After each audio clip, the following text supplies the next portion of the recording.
Original.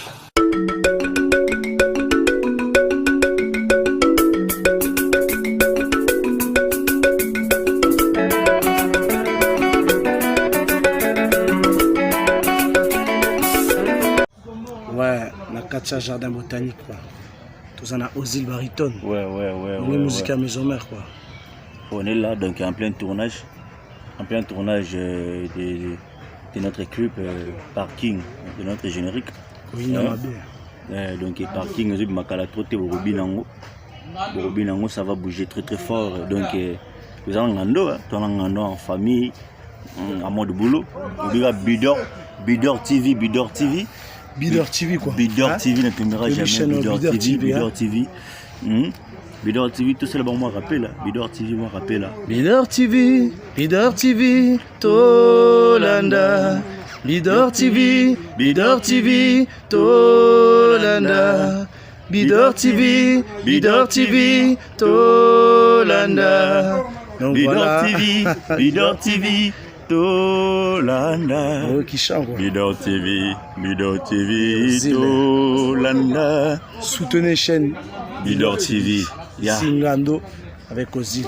En mode famille, en mode tournage. Toujours. Bonsoir, bonjour. Na bande konyoso bolanda vidéo na nganga ndeko na bino ya mwasi na kombo ya Bijudo. Mama Bijudo kande na lobi batambola kaka kwa ngana ye kosala suki na ngai fa mama Justine. Donc bon mona ngande ni na kobonga.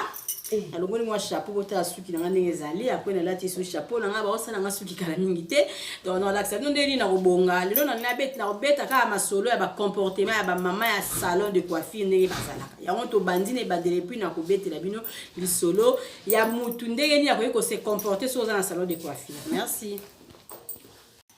Bon, suki na nga esili bomoni ndenge na yaki et puis bomoni ndenge na zobi mala lobi na bombeli bino li solo ya ba mama ya salon de coiffure ndeni ba se comportaka mama Bijou na beta li solo lobi donc oyo salon na biso ya mama Justine na quadrate quoi salon na yaki na zongi li sous po ba bongisa nga tala kaka parce que lobi na za na fête. Merci beaucoup à suivre. Bonjour na bandeko nyonso o bolanda vidéo na nga ndeko na bino ya mwasi nde na oti ko promettre bino ke na obetela bino lisolo ya ba comportement ya ba mama ya salon de coiffure.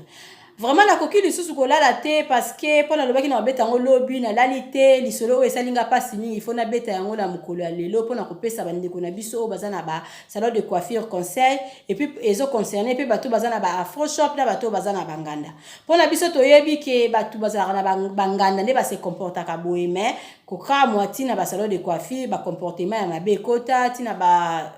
afro shop ba comportement ya mabe kota mama Bijou kande na lobaka bo s'abonner massivement la chaîne Mama Bijou, vous n'allez jamais dessus. Mama Bijou habite à ma solo, Mama Bijou ça la publicité, Mama Bijou à la qui sera la recette, Mama Bijou ça la makam ebele. En tout cas les solo nanga ezali boye na mukuse. Le long na tongo avant na bimala ke na salo ya mama na biso mama Justine na quadrate eska na autour sala suki na ngai. Na zuit coup de fil ya ndeko nanga mo boye lobi na Mama Bijou il fallait to solo la moi mulai. Ngala zala ki pressé na ebise na lobi non ngala zo ke ndeko sala suki na ngai na salon de coiffure. Abi oui salon de coiffure o sala ki publicité nango.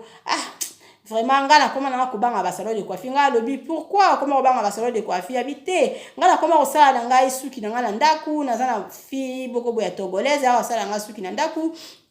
awa pepa na biso to na salon de coiffure moko na mboka na biso naza vraiment dessus na ba comportement na ba ngala kende kuna la sala suki presque chaque mois mais makamu mwana mwasi wala mukolo salo asala rangata musuna kanza ke oui a osala ngoka batu mususu ngala ko kiko sala ngate parce que nazalaki vraiment parmi batu babandai ko ke ko sala suki epai na ina bandai ko kotisela imboko jour mo bazaki na fête mo bazaki fête ya mariage ezaki na mboka la biso batu ebele bazaki na salon de coiffure wana ngala zalaki wana ye mukolo salon de coiffure azala na deux fillettes na yemo baidaka ina osala ko sala batu basuki mama mukolo salon ala ye mtabade ko sala nga suki moi si mo boya manja za kana bande ko zela tour na ye batu ebele ba bande ko zela batour na bango batu mususu basi basali bango ba keite ba vandi wana batu bazalaki vraiment ebele plus de 10 personnes tozaki na kati salon moi si mo ka bengi mukolo salon ayebisa lobi na ye vraiment mama excusez ngai na ndenge ke il fallait na ya déjà na comité na za na moi empêchement moko boye mais kala mingi te nazokoma donc mwana mwasi wana azalaki na retard abengi mpona koseskize ke akoya mwa retard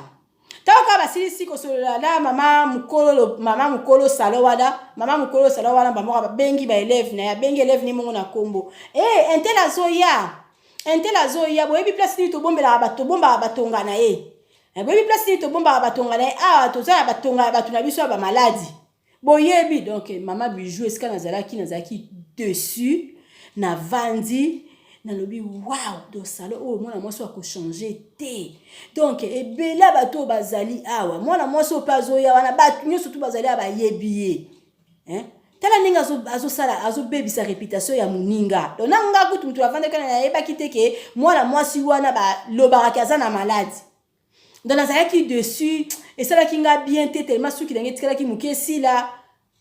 moke te boye nga nalingi nabima ye mutu abengaki ye mwana mwasi babombelaki ye batonga aye tokutani ne kaka na porte boye topesani kaka bonjour nga nabimi na ngai ya koti nakei na ngai na ndaku nazwi bana na ngai nakei na koti na bango na magasin tosali na biso bacourse mpo nga na vanda pembe ya centre ville tosali bacourse kobima tozobima boye natelemi na ngai na nzela mpo nazwa bis na nga namoni ye fi wana bakende kosala suki azobima babe basali ye tissage ya ndambu parce que azalaki na suki bakata do batie eka liboso azobima kobima azobima boye abinanga nga nalinga to nasolola nga napesa ko bambote mena mona neti yo yambaka nga bien te nga na bisinga bi nayamba ko bien te ndeni ntango tokutani na porte opesi nga mbote na ndimi abi te chaque fois na mona neti so napesa yo mbote neti obudabuda nga oyo yambaka ngai bien te nga abi te nga nayamba yo te bien te mpona nini ngai to donc tosololaka soko opesi nga mbote na ndima nga mpe napesa ko mbote tokomi neti kosala mwa béchange ya baparole tokomi mwa kosolola biso mibale alobi mais c'est eloko mo esalingaka pasi mpona namonaka yo calme yo na bana na yo mibale mais ntango kaka ozobima na salon de coiffure mama mokolo salon de coiffure wana atikali koyebisa fiete moko azwaki esika mpona koyede wana ayebisi alobi omoni mwasi oyo nabetelaki yo lisolo oyo mobala kima ye wana otokende ti alobi mama bijou tangu ye mwana mwasi oyo balobaki kaza na maladi babimiselaki ye batonga na ye spécial azoya tangu mwana mwasi oyo batongaki ye na salon avant nga na bima ayebisi nga makambo wana nazalaki na bachasse na nga nasimbaki na kitisi yango ngabi mais en tout cas natangi kombo ya mama wana mokolo salon ngabi vraiment elle va pas changer nga nakanisaka koyaka nyonso tuna yaka wana bato ya tongaka bango nga ya koyi kosala epala biso na munoko mboka na sobenga ngo kelanto mama Marceline siko ozali oyebi na nini na colonne mama ya biso Janette na colonne oyebi donc epala biso benga ngo kelanto c'est Fatou Boka oyebi donc c'est-à-dire likambo donc soko kuta ina muta tonga bato yeba tongaka yo donc mwana mwasi alobi ngai nakanisaka kaka ndenge atongaka bato mosusu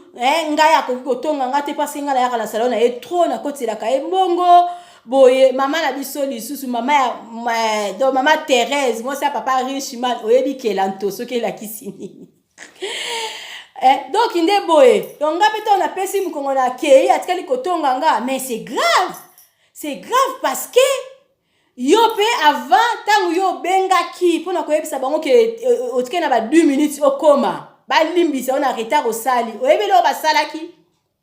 si nani abengaki mwana na ye moko wana kanga asuki alobi babimisa batonga na babi moso oya yaka to bombela ye batonga na ye wana wazaka na maladi azoya bobimisa batonga na ye bo préparer yango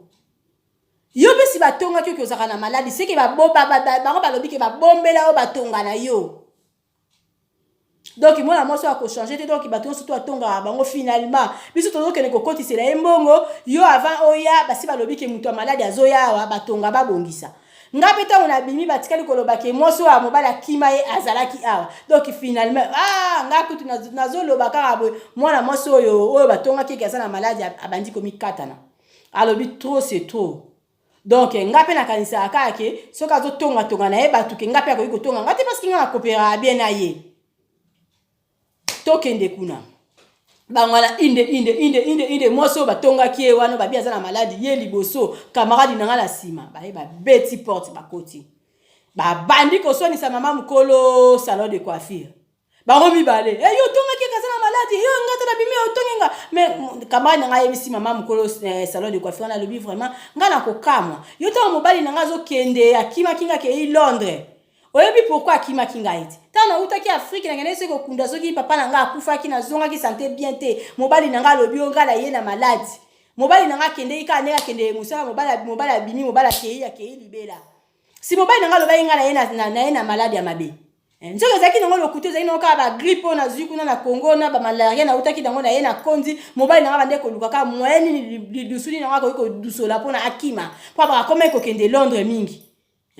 oyebi likambo ngoti ne mungala nyoko mana bana oyo seki ngape ne na yaka ne mobali nanga akima ngalo baki ngala zaka na maladi ye kuna na Londres mboka wa ke kuna zo bo aboti déjà so ibana mibale ngana tika na passe ya bana nanga bango bakoli donc dès que ngape na yaka seki ngai be bobombela yanga ngape batonga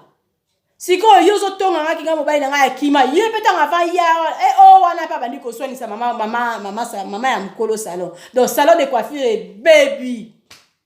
Donc police a quoi qui peut la babimisa fio azala malade bien zo porter au plainte parce que au sali sanga examité ya osko nga zo kama ye mwana mwasi wana ba bombela ye batonga soit diza ba bombela ye batonga bongo batonga surtout bazaki na kati wana ayebi santé na bango ya azana test za liboso boutique na yeso imuto nyati likolo ba yebi ki azana malade ba mobala kima azali boy. Donc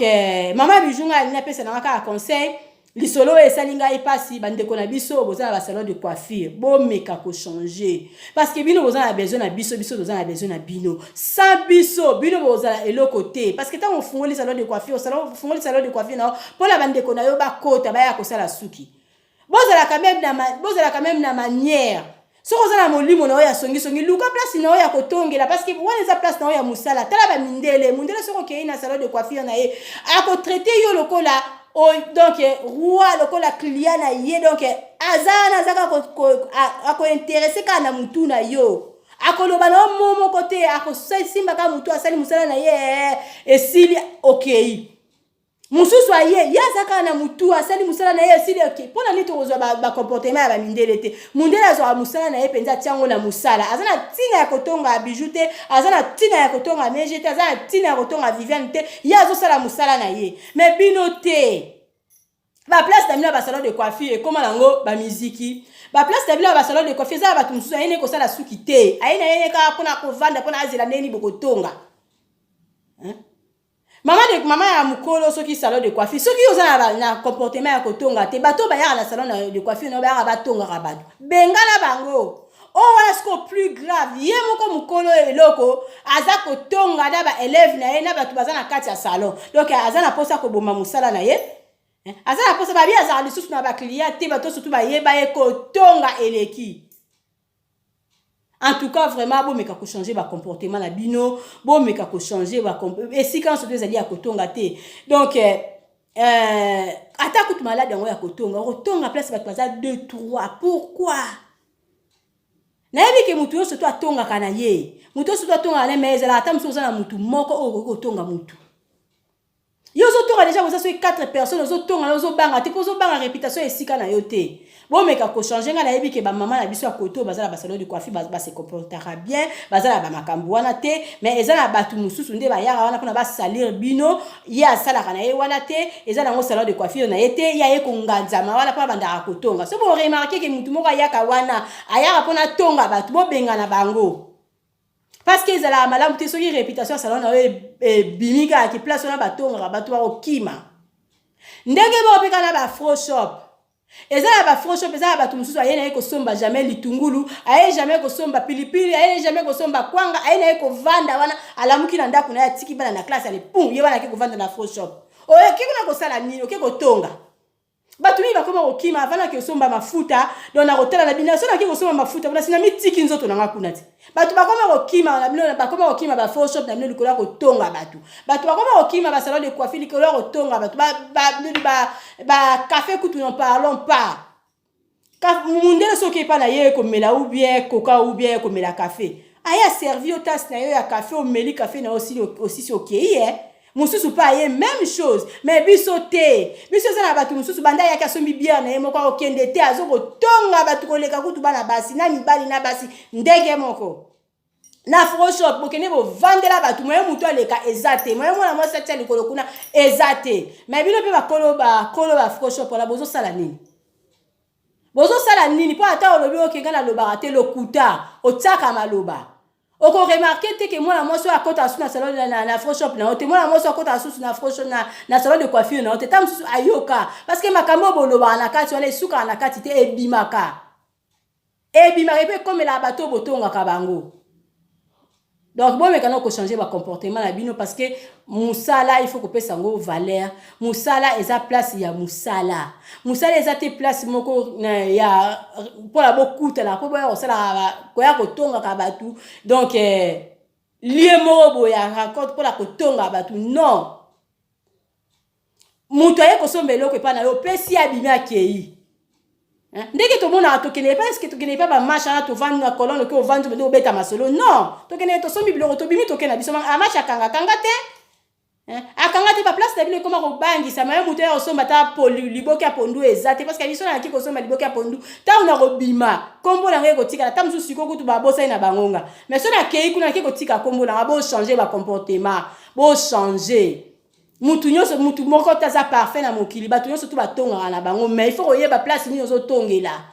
na place ya musala na yo il faut zala okanga munoko botika kotonga batu ngape likama bongo na sina kuta na ngona Congo salon de coiffure mona bande ko kita série ya ba coupe one bande ko régner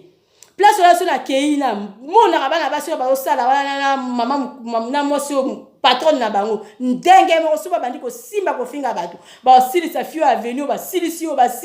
fimo auta rapoto bande ko ya attendez ko sala yesu ke boy ba ko tonga nga non eza place au tia lokolote na kima marie mo so sala suki kitoko na bandal na kima na zona ngape mwana mosi moko boy asala so la lingi asala nga suki ya maboka ko salanga so la linga sala ngai o barasta ko kanganga o cordelette ko salanga o atisenga o tisena enga so la zana posa ba défriser nga suki na mema ba séchoir na mema ba casque na ba plastique na mema biloko na tout ya suki na Congo na benga ka afia na to tima ya moto na cantine to na zala chauffe o nga to sukola mutu place wala esili na kende salon de coiffure te il s'agit à teinture na bimisi ba carton nga teinture atenga akei voilà ka makambo boye donc bo changer ba comportement bo changer to eba ke na kinke ba mama ya nganda ne bazala ba songi mais que commanda ba mama ya nganda na ba mama ya salon de coiffure na ba mama ya Photoshop bino so tundenge moko botika penza bokipe ba vie na bino parce que bino pe pa ba nganda na ba salon de coiffure na bino wana boza pe na ba vie privée na bino. En tout cas vraiment na pesi ba mama na nga nyoso to baza na ba salon de coiffure na bango côté na nga awa mbote na yebi ke bino boza na ba comportement ya bongo te vraiment félicitations coup de chapeau maman Justine Goumela continuer ka bongo soko moni mutu aye na salon de coiffure na yo ayeka apona kovanda ka wana sala asuki te ayeta mususu ko teka biloko na yo ube ayeko luka ba nyongo na ye ayeka apona ko luka tonga ba benga na ye ayeko bebisela yo musala ayeko bebisela yo musala donc ba mama nanga mama Elodie na pesi mbote mama nanga Megita ba mama tout bazala ba salon de coiffure na biki bo se comportaka bien bon continuer bongo.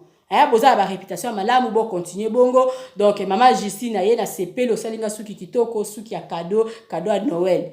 Merci beaucoup nzambe apambola yo continuer bongo musala na yo ezokende kitoko makamba songi ezalaka te na kende kuna na yo ka kombo mutu te donc